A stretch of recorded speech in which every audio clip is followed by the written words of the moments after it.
Ash Hollow always smelled like sun-warmed asphalt and pine, especially in late August. The kind of town where a man could drive a mile and still wave to someone he knew. For most of my adult life, that sameness had been enough for me. I ran a modest but successful woodworking shop off Route 9, raised 2 twin daughters with my wife Lena, and kept a strict 6:30 p.m. dinner time like it was sacred law. 15 years ago, Lena cheated. A brief affair, she called it. A mistake, in the parlance of shame. At the time, our daughters were 3 years old, just learning how to pronounce butterfly and why the moon followed our car at night. I chose to stay.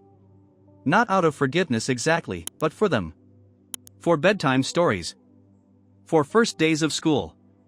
For the small victories of a home that looked whole from the outside. Now, those same girls, Sophie and Nora, are 18 and off to college in opposite corners of the state. I still carve rocking chairs. Lena still leaves folded laundry at the foot of the bed. Life, on the surface, has marched forward. But inside, something has curdled. Not fast. Not loud. Just slow and certain as dust settling on a shelf you forget to clean. I found myself standing in the garage that evening, bathed in the fluorescent hum, staring at a half-finished cedar chest I didn't remember starting. My hands, calloused and precise, didn't tremble, but the air around me did. There was a silence in the house now. A grown-up silence. No dolls scattered on stairs. No cereal bowls forgotten under couches. No need to pretend. Lena came into the garage, wiping her hands on a dish towel. "You coming in?" I looked up slowly. "In a minute." She nodded and disappeared, like she had so many times before. Not vanished.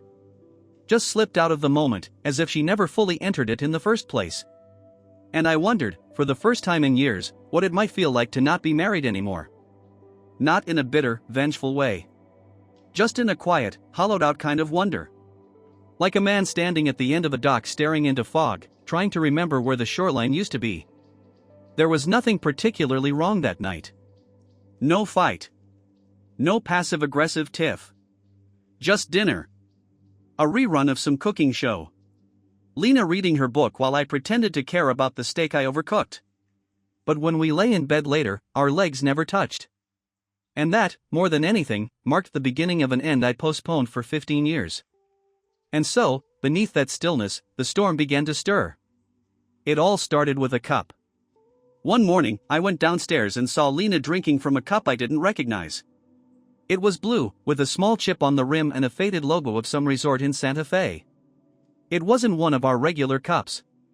I couldn't even blame it on the church raffle or the garage sale. It stood out like a snake in a bird's nest, enough to instinctively raise alarm bells. "New cup?" I asked, trying to sound casual, as if I didn't remember every detail about it. Lena glanced at it.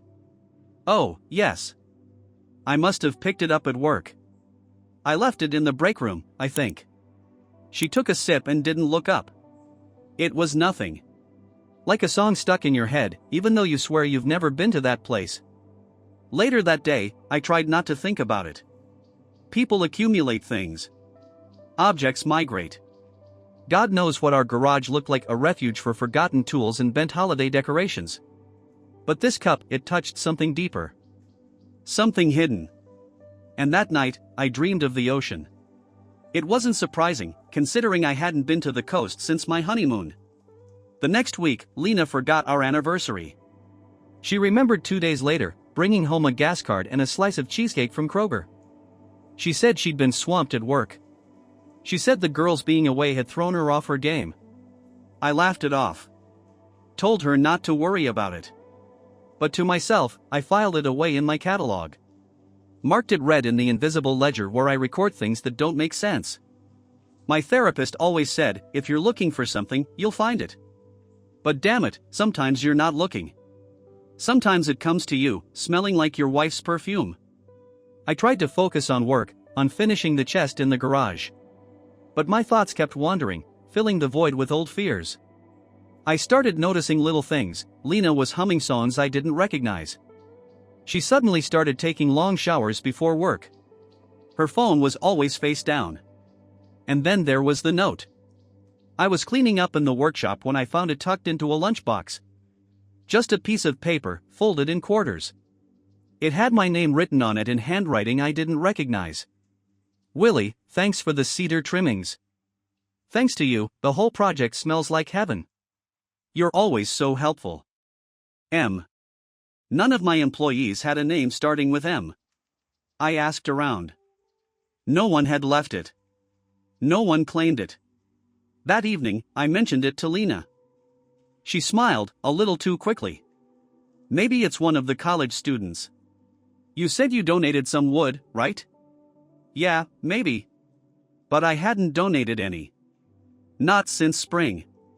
And Lena knew that. I didn't press the issue. I just nodded.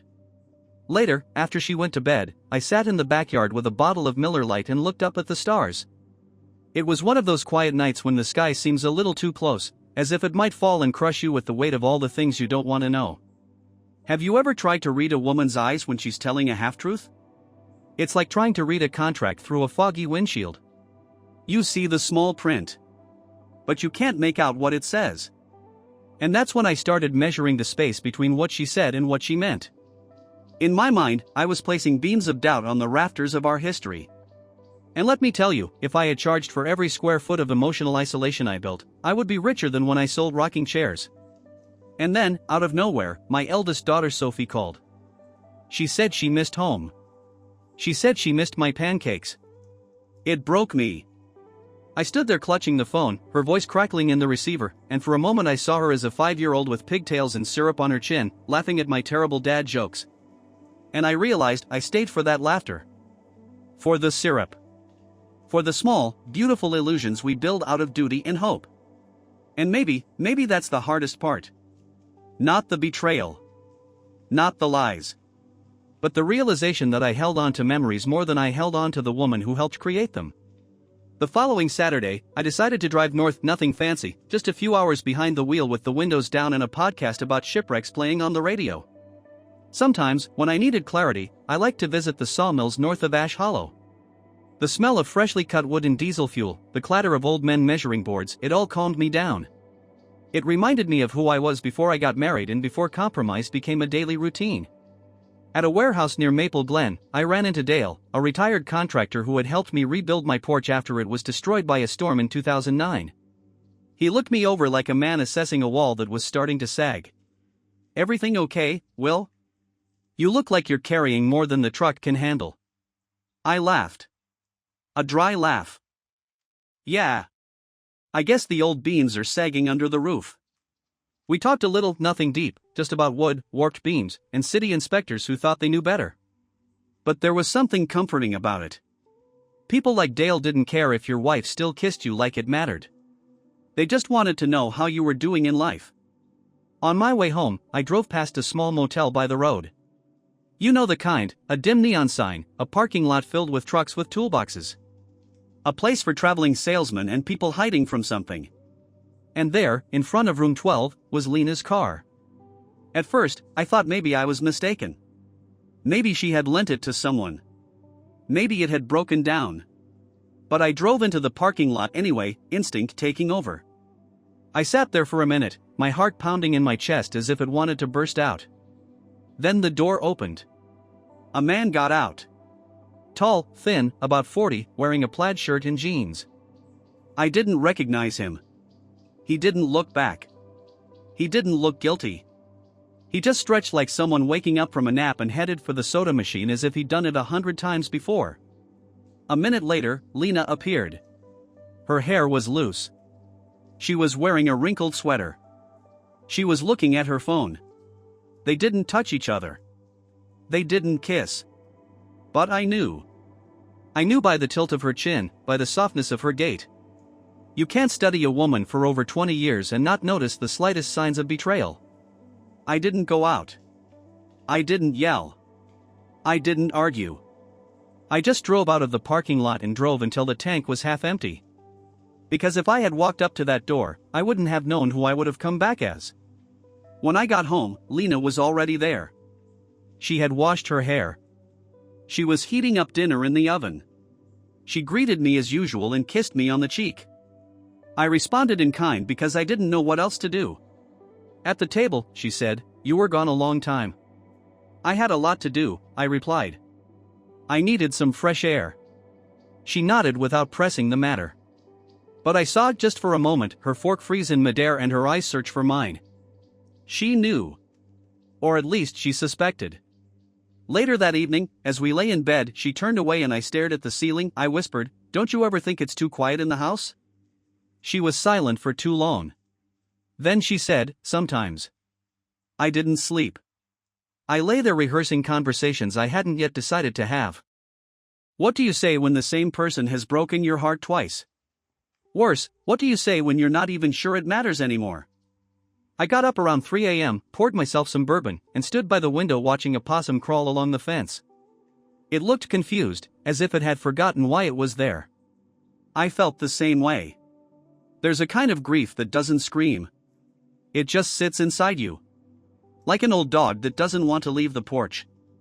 That night, I let it stay. The next morning began with the soft clatter of pans and the unmistakable scent of overcooked bacon. For a split second, I thought Lena was making breakfast as some kind of peace offering. But when I came down the stairs, I found someone I hadn't seen in nearly 3 years standing barefoot in our kitchen, wrapped in one of my flannel robes, Beverly. Lena's mother. "Well, look who finally woke up," she chirped, turning to me with the kind of smile people wear when they've already made a list of things they plan to critique. Lena looked like she had aged 5 years overnight. "Surprise," she muttered, holding a coffee cup with both hands like it might shield her. Beverly turned back to the stovetop, flipping something that had the color of a retired tire. "You know, Will, I always said you sleep like a man with too many secrets." I blinked. "Morning, Bev." The kitchen, once my refuge, now felt like a hostage negotiation scene. Apparently, Beverly had arrived late the night before, announcing she'd be staying for a few weeks to reconnect with family and help us through the empty nest transition. Translation: monitor our marriage like a home renovation project. By noon, she'd already reorganized the spice rack alphabetically, criticized the thread count of our guest sheets, and asked me twice why the family photo from 2007 still included the dog we gave away. At one point, she cornered me in the garage. "You know, Will," she said, arms folded, eyes scanning my half-finished cedar chest, "marriage is like carpentry. You either measure twice and cut once, or you end up building a house that creaks until it collapses." I gave her a thin smile. "Noted. I'm serious. I worry about Lena. She doesn't talk like she used to. Doesn't sparkle. And you look like you're stuck halfway through a midlife crisis without the fun parts." The thing is, I wanted to be mad. But she wasn't wrong. Later that night, Lena and I sat on opposite sides of the couch while Beverly watched a Hallmark movie at full volume. There was a couple on screen confessing their love in a snowstorm, and I caught Lena wiping at her eyes. "You okay?" I asked. She didn't answer right away. Just kept staring at the screen. "Do you think we're just performing?" I didn't know if she meant life, or marriage, or just the polite little dance we did for her mother. So I said nothing. Just sat there, letting the silence answer for me. The next day, Beverly was up at dawn, decluttering the pantry and narrating every motion like she was hosting a cooking show. She held up a jar of cumin and asked, "How long has this been expired? And more importantly, why are you keeping dead spices? It's like seasoning regret." Later that afternoon, I found myself laughing. Not politely. Not bitterly. Just laughing. Because there she was, this 80-pound hurricane with lipstick on her teeth and opinions about everything, and somehow, in her chaotic way, she'd kicked open a window in our stagnant little house. That night, Lena laughed too. Real laughter. The kind that tilted her head back and wrinkled the corners of her eyes like it used to. We didn't talk about the motel. Or the silence. Or the shape of the grief still curled at the edge of our bed. But we shared a look. Just for a moment. And in it was something tender. Not forgiveness. Not hope. Just familiarity. A shared ache. Maybe it wasn't progress. But it was something. A crack of light through the drywall. And sometimes, all you need is one loud, overbearing mother-in-law to remind you the house still stands. I should have seen it coming. Really. There were more signs than there are road signs on the highway. But I am Will Mercer, proud owner of an old truck that fires like an old man with stomach problems and an overdose of optimism, and I chose to live in blissful ignorance. It happened on Tuesday. I took the day off to fix the back gate, which had decided to become more decorative than functional. Lena said she would be late from work. Beverly was at her friend Carol's, probably trying out new reasons not to love me. The house was quiet, except for the occasional creak that reminded me that even the floor was tired of keeping secrets. Around 4 p.m., I went into the house to get a bottle of water and noticed Lena's phone vibrating on the table. I don't usually snoop. Not because I'm noble. Because I'm a coward. It's not the same thing. But that day, I picked up the phone. Just like that. No drama. No suspicion. Just plain curiosity. A message appeared on the screen from someone saved as Mason. I miss you already. You taste like sweet sin. And here's where the irony begins. Instead of reacting like a hurt man, I panicked like a boy who had just opened a mysterious box in the fridge. I didn't scream. I didn't cry. I just stood there in a daze. An hour later, she walked in, cheerful and relaxed, humming a new tune, as if I hadn't just seen what destroyed our entire history in a single text. I handed her the phone. Her smile froze. Did you look at my phone? Yes, I said. And I have to say, if that's considered foreplay now, I'm glad we held back. The argument that followed was cinematic. Voices rose. Accusations flew like darts from people who had forgotten how to aim. You invaded my privacy. And you traded me in for some Mason guy who writes you flirty messages. You don't understand how it was. No, you're right. I was too busy patching up emotional cracks to realize we were building a house without a foundation. At one point, Beverly turned back amid the shouting. What in the name of decency is going on here? She asked, dropping her purse and clutching her pearls as if she had just walked into a crime scene. She's sleeping with a man who texts like a scented candle, I blurted out. Lena shouted something. I shouted louder. Beverly tried to intervene but ended up crying into the same towel she had used the day before to insult my bacon frying technique. Finally, Lena ran into the bedroom and slammed the door so hard that a photograph fell off the wall in the hallway. It was our wedding photo. Of course. I stood there, staring at the broken frame on the parquet floor, thinking about how something can look whole until it breaks. Later that evening, I sat on the porch with a blanket over my knees, looking like a Civil War widow waiting for a ghost. Beverly came out with 2 cups of cocoa. Want to talk? I laughed. Are you offering comfort or strategy? She didn't smile. She just sat down next to me and handed me a cup. I always thought you were too soft for Lena, she said after a while. But maybe that was the problem. Maybe she needed someone tougher. Or maybe she just never learned how to live with someone good. I'm not that nice, I replied. I spent more time looking at her than listening to her. Half the time I didn't even understand what she was trying to say. Maybe she needed someone who understood bad poetry. Silence. Then, do you still love her? I looked at the moon. I loved her for who she was. I don't know who she is now. Beverly sighed. Sometimes I don't know either. It was the first honest word we had spoken to each other in many years. And we sat there, 2 reluctant allies bound by disappointment, sipping cocoa that tasted of the past, sweet, slightly bitter, and too hot to hold in our hands for long. The next morning came with the smell of overcooked toast and the clanging of pans, Beverly, trying to domesticate chaos like she was taming a lion with a spatula.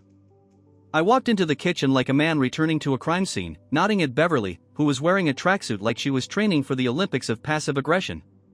She didn't say good morning. Just, you want eggs or silence? Surprise me, I muttered.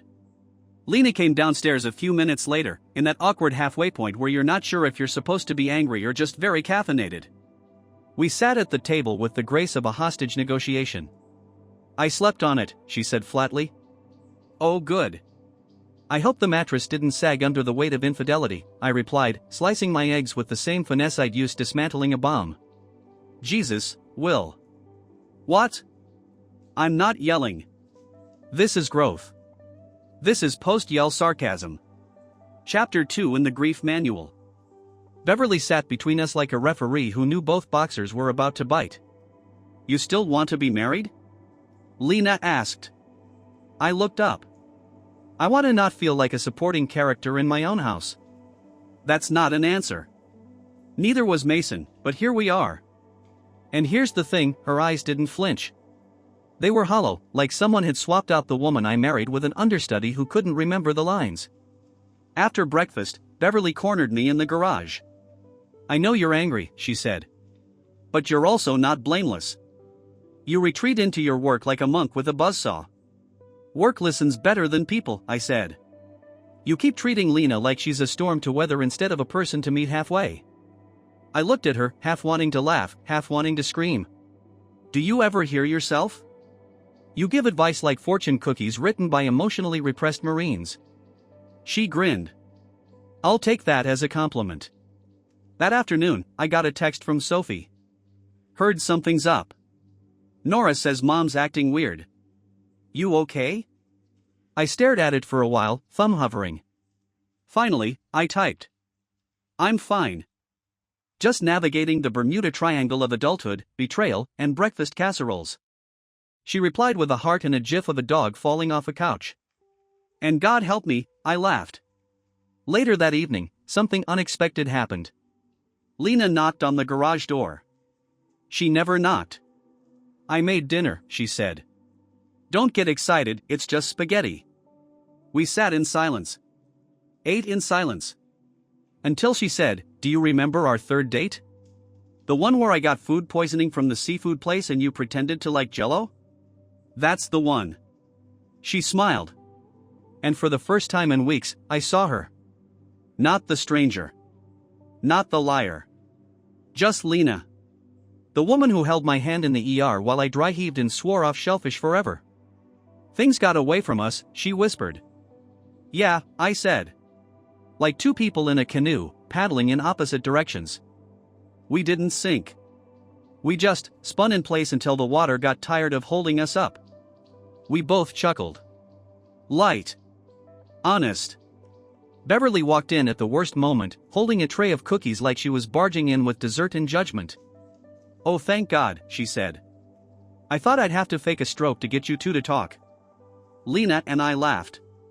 Not because it was funny, but because it was something. A thread, however thin, holding the weight of memory. And just like that, the war paused.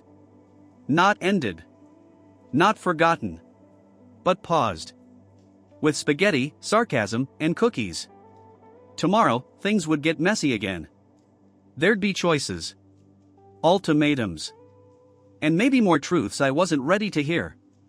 But tonight? Tonight was the eye of the storm. The thing about regret is it never knocks.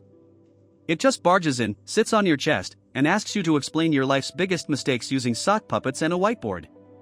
It was 2 nights after the spaghetti truce when I got the call. It was Nora. Her voice shaky. "Dad, it's Sophie. There was a car accident. She's okay, but she's in surgery." Everything around me vanished. The air. The sounds. Even Beverly's endless commentary about underseasoned potatoes faded to static. Within 30 minutes, Lena and I were in the car. The silence between us was thick enough to punch through. She gripped the steering wheel like it was the only thing keeping her tethered to earth. I kept my eyes on the road signs like I could read us back to the way things were. When we got to the hospital, Nora met us in the waiting room. Pale. Eyes red. Makeup smudged. She looked more like a kid than she had in years. She was coming back from a late study session, she said. Swerved to avoid a deer. The car flipped. Her voice broke. The doctors said she was lucky, but her spleen, they had to operate. Internal bleeding. She broke off. And Lena caught her. Just like that. No tension. No betrayal. Just a mother wrapping her arms around her daughter as the world spun too fast. And I sat. I sat because that's all I could do. My hands were shaking. My mind wasn't. It was clear as glass. I thought about the way Sophie laughed. The way she used to insist on sleeping in between us when there were thunderstorms. The way she called me every week just to hear my stupid woodworking metaphors. They say life flashes before your eyes. Mine didn't. Just one thing did. Her 5th birthday. The strawberry cake I burned. The way she said, "It's okay, Daddy. You tried." Hours later, we were allowed into the room. Tubes. Monitors. That sterile, humming silence that always feels like it's judging you. Sophie opened her eyes. Looked at us. And she smiled. "You guys didn't get divorced yet?" Lena gasped. I burst out laughing. A full, breaking, cracked open laugh. And for a second, it was okay not to hold it all together. We spent the night there. Beverly even showed up with sandwiches and hand lotion, like some wartime field nurse who didn't know when to stop meddling and start hugging. In the middle of the night, Lena and I ended up sitting side by side in the hospital cafeteria, eating dry cookies and drinking burnt coffee. "I didn't think we'd make it here," she said softly. "You mean to the hospital?" "No. Together." I nodded slowly. "Yeah. Me neither." There was a long pause. Then she said, "You know I never stopped loving you, right?" I didn't answer immediately. I just looked at her. And I saw it. The pain. The wear. The weight of all those years. But also the girl I married. She was still in there. Just buried under life and lies and expectation. "I don't know what we're supposed to do now," I said. "But I know one thing."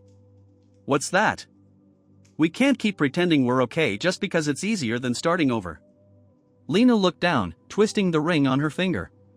"I think we need to talk. Really talk. Not tonight. But soon." I nodded. "Yeah. Me too." We sat in silence for a while. And then, out of nowhere, Lena said, "You still snore like a freight train, by the way." I smirked. "Well, you still talk in your sleep. Last week you told the toaster you forgave it." We both laughed. And I realized something. No matter what came next, this was the moment I'd remember.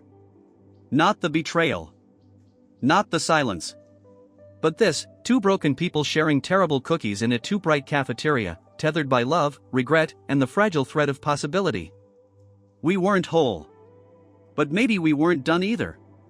Sophie's discharge came quicker than we expected. Young bodies heal fast, or at least that's what the doctor said before handing us a long list of medications that cost more than my first car. I nodded through the instructions like I knew what I was doing, but the truth was I hadn't felt in control of anything since the second I saw that damn text from Mason. Back home, Lena helped Sophie into the guest room, fluffed her pillows like it meant something, and gave her a forehead kiss I hadn't seen since middle school flu season. I stayed back, watching from the hallway like some guilt-soaked ghost. Later, Lena came out and said, "We should talk." She didn't mean chat. She meant talk.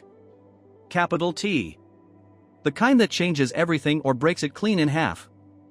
We sat at the dining table. The same table we picked out in '08 from that overpriced place downtown where the sales guy had breath that could stop time. "I want to be honest," Lena started, folding her hands like a schoolgirl confessing to the principal. "I was lonely, Will. You were always in the garage. Always fixing what didn't need fixing. Except us." I didn't interrupt. Mostly because I didn't want to say something stupid. Like, I was trying to build something solid so we wouldn't fall apart. "I thought about leaving," she said. "More than once. But then I'd see you carving something, Sophie's name into that jewelry box, or the crib for Nora. And I'd remember why I married you." I blinked. Swallowed. "You know what I remember?" I said. "I remember that wedding dance. You leaned in and said you'd never be happier than in that moment." Lena's eyes glossed. "I meant it." I leaned forward, elbows on the table. "So how the hell did we get from that to Mason the Moon Poet?" She chuckled. Wiped her cheek. "You always find the most backhanded ways to be funny. Call it a skill. Like sarcasm meets grief counseling." Then it happened. Beverly walked in. Wearing rubber gloves and holding a bucket. "You two done destroying each other yet?" "Because I just bleached the downstairs bathroom and I swear to God, if one more person has a breakdown in there I'm charging rent." Lena burst out laughing. I did too. And for one beautiful second, it didn't feel like a war zone. It felt like family. After Beverly left to terrorize the linen closet, Lena looked at me. I don't want to give up. I know we've both messed up. But I don't want this to be our final chapter. Then we need a new one, I said. A better one. Maybe one with a therapist and fewer metaphors. She nodded. Agreed. But first, she paused. I need to end things. Officially. With him. I nodded back. That's the start. And I'll be here. But if we do this, it's no longer about saving face. It's about saving us. Or letting us go with dignity. A long beat passed. Then she smiled, not a big one, but the kind you save for small beginnings. I booked an appointment. Counseling. Tomorrow. Both of us. I blinked. You booked something? I know. Don't pass out. We laughed. And just like that, something clicked. We weren't healed. We weren't even close. But for the first time in a long time, we were walking in the same direction. We showed up to counseling in silence, like two suspects waiting to be arraigned. The therapist was a woman named Marla who looked like she hadn't blinked since the Reagan administration.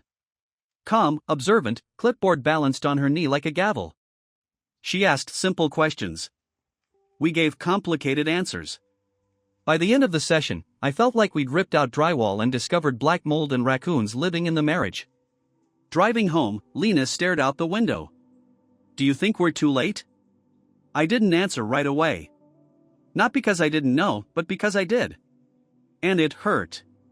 Do you know what Kierkegaard said? I finally muttered. Life can only be understood backward, but it must be lived forward. She looked at me, surprised.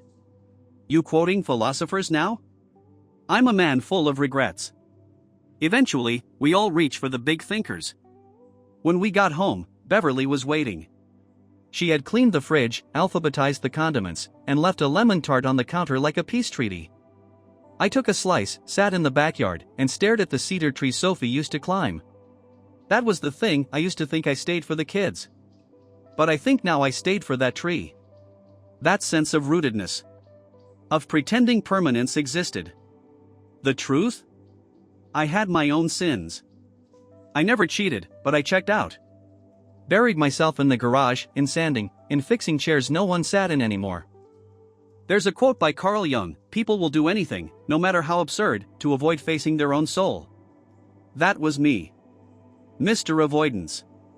The emotional escape artist. I never told Lena how scared I was when my father died. How I never got over it. How I saw pieces of him in the mirror every time I got angry. I never told her how I used to sleep on the couch, not out of resentment, but because I didn't trust myself to feel close. I thought being solid was enough. That showing up was love. But sometimes love requires confession. And I was always better with a saw than a sentence. So here we are. At the bottom. You look like hell, Beverly said, sitting down beside me with a glass of wine. Thanks, Bev. You always know how to brighten a guy's day. You know, she said, you two might not make it. But if you do, it'll be because you burned everything down first. I nodded. That's what this feels like. Ashes. Sometimes, she said, sipping, ashes are the best fertilizer. That night, Lena came to bed late. No words. Just laid beside me. Her hand reached for mine under the covers. And I let it. We lay there in the dark, the silence now a kind of peace instead of war. I didn't know where we were going. But I knew we weren't finished yet. A few weeks passed. Not with dramatic declarations or magical healing, but in small, unremarkable ways. We started walking together in the evenings. Not every night, some nights we still went to bed back to back, but there were others where her hand brushed mine, and neither of us pulled away. The counseling continued. So did the honesty. It was brutal at times. Like gutting a house you lived in for 20 years. But you don't rebuild by leaving the mold in the walls. I still spent time in the garage. Still fixed things. But I left the door open more often. Sophie came home for a weekend visit. She looked healthier, brighter. The kind of girl who'd survived a wreck and decided she wasn't going to just return to life, she was going to redesign it. She caught me alone one morning while I was making pancakes. "You and Mom seem different," she said. "Different bad or different maybe not the end of the world?" She smiled. Hopeful. It was a good word. Lena and I never made promises we couldn't keep. We just started showing up for each other again. And some mornings, that felt like the most courageous thing in the world. There's a quote I wrote on a post-it and stuck on the bathroom mirror. I read it every day: "The wound is the place where the light enters you." Rumi said that. And maybe that's what this story really is. Not a tale of betrayal, but a map of scars. A record of where we've been cut, and where the light finally got through. So, to you, the one reading this, if you're standing in the ashes of something that once felt unbreakable, know this: endings are not always failures. Sometimes, they're invitations. To rebuild. To forgive. To start again with stronger hands. Don't wait 15 years to speak your truth. Don't use your workbench as a wall. Don't let the fear of pain keep you from the chance to heal. And if someone reaches for your hand in the dark, take it. Even if it trembles. Especially if it trembles. As for me and Lena, we're still here. Maybe not perfect. Maybe not forever. But together. And for now, that's enough.